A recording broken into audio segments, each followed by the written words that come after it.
ఓం నమః శివాయ. ఓం నమః శివాయ. ఓం నమః శివాయ.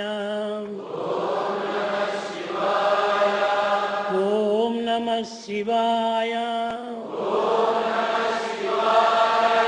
ఓం నమః శివాయ. ఓం నమః శివాయ. ఓం నమః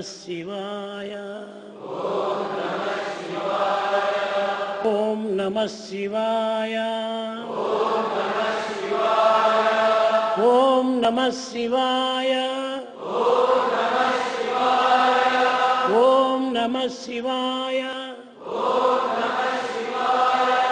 ఓం నమః శివాయ.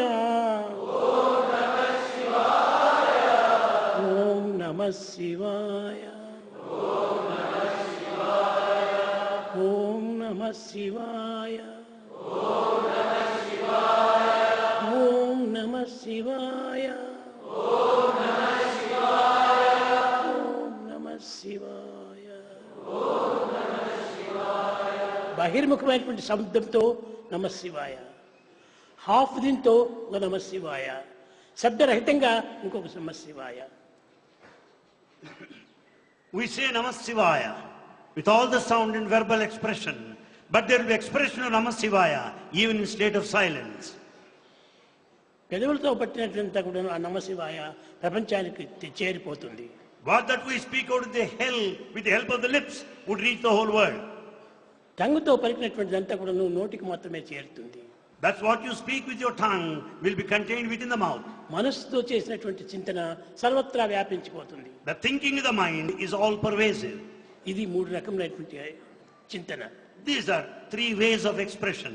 కనుక మనస్సుతో చేసేటువంటి చింతన చాలా నిత్య సత్యమైనటువంటిది. That what you do with your mind is eternal. ఆ విధంగా మీరు మనసుతో చేసుకుంటూ, లేకపోతే రూములో 10 మంది అంతా ఉంటారు, వాళ్లకు నిద్రాభంగం కలగకూడదు, ఇంకోరికి డిస్టర్బెన్స్ కలగకూడదు, కలుక్కోకుండా నోటితో చెప్పకుండా మనసుతోనే అనుకోండి.